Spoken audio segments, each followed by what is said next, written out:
Welcome to my new video. My name is Björn Friedrich and today I'm here to show you a fight breakdown from the fight between Garry Tonon and Thanh yesterday. It was an amazing fight, great technical display from both fighters, and I will explain you and show you what was exactly going on in that fight. Before we start, I have to say, if some of my moves don't look as smooth as usual, that's because I'm injured. I can't use my right arm, so if something looks a little bit wobbly and wired, that's because I can't use my right arm with a lot of strength, so I apologize for this before. Okay, let's start. What we have seen in that fight are three very interesting things. First of all, of course, we have seen the great leg lock skills from Garry Tonon, which were obviously, you see how great he was attacking and applying the locks. On the other side, of course, Thanh had an amazing defense. I mean, he was really defending very good his heel and the leg locks. And thirdly, and that is the point that made the difference in the fight, it was the ground and pound in this situation. You know what's interesting in this fight? Think back 20 years ago, 25 years ago, the first jiu-jitsu fighters in MMA. They had an amazing guard, triangle chokes, arm bars, and people got tapped, with all these submissions. And then they learned to ground and pound. They stayed in the guard, they avoided submissions, and they started to punch. And that was the burst of ground and pound. What you've seen yesterday in that fight is exactly the same. Thanh was not just escaping, he was avoiding and defending the leg lock, but immediately attacking with ground and pound. So he was not just escaping and then attacking, but he was mixing up his defensive skills with his offensive ground and pound.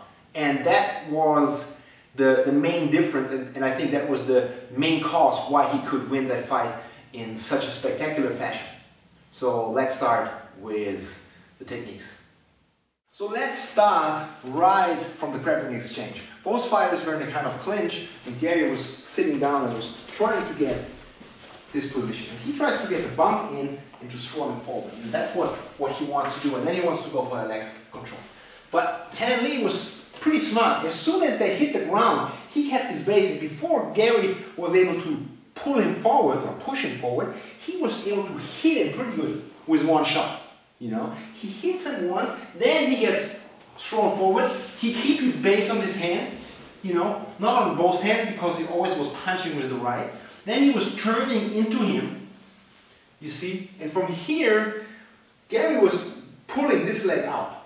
Maybe he wants to go for an outside usher or something, I don't know. He was pulling out, and Thanh immediately grabs that. It pushes him forward to avoid the triangle here. And then he went in for Garry's foot, opened up, turned, and from the turning here, he immediately throws a punch. Once, he gets thrown forward. This time, Garry had more power, and Thanh landed on his knee. You see, he lands here. But he did not stay here. He turns immediately towards him, one direction, and he was loading the right arm. So he was turning and loading and throwing one punch. I think he threw a second one, but I'm not sure if the second one hit. But the first one, he turns, he clearly hits. And that was the point where Garry was closing the triangle here and was trying to apply the leg lock.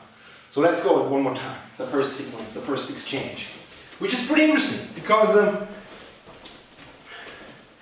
Thanh really knew what he was doing, As soon as Garry went down, if he would have waited for too long, Garry would just pull him over and he would fall down.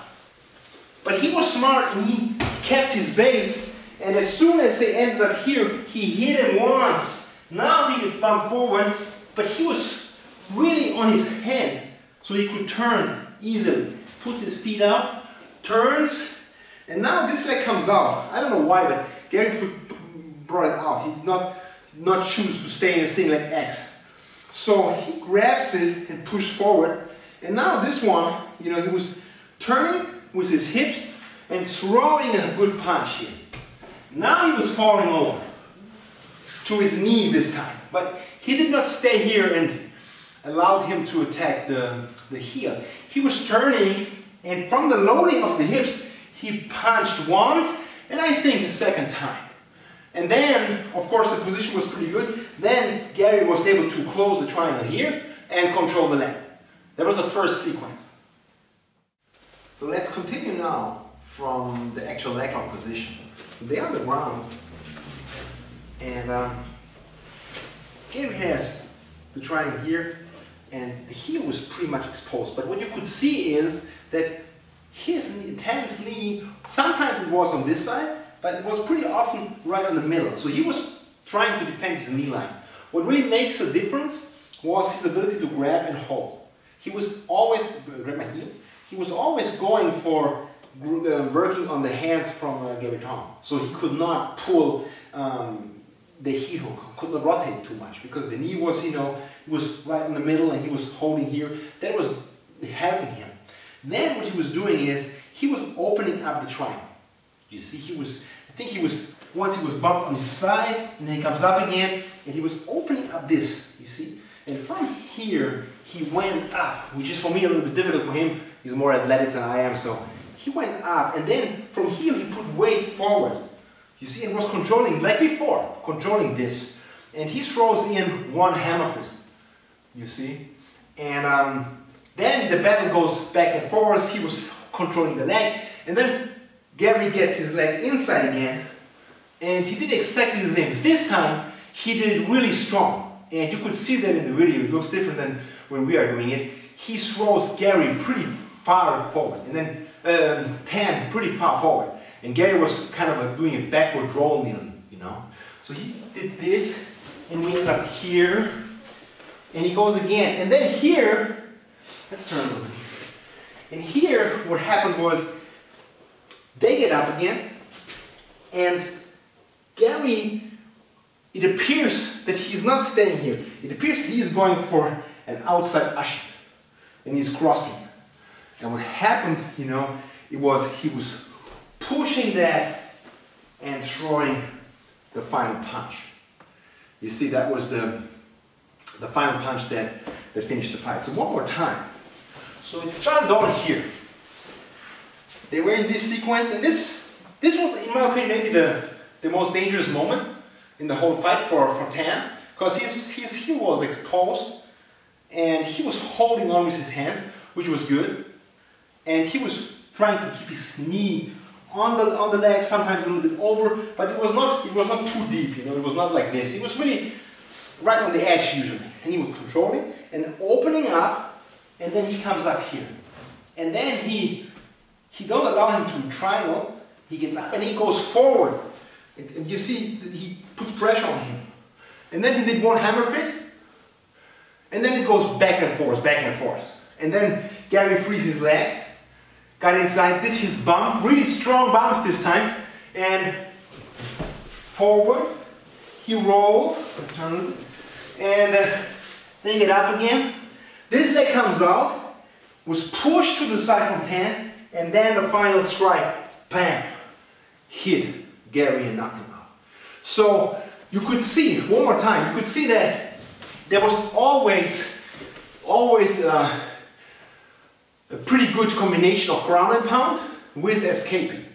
You see, this was, like I said, the most dangerous moment, but Thanh did a good job. He grabs immediately the arm and prevents the pressure on the heel. He had the heel, I think, but he was holding it and preventing Garry from pulling it, you know.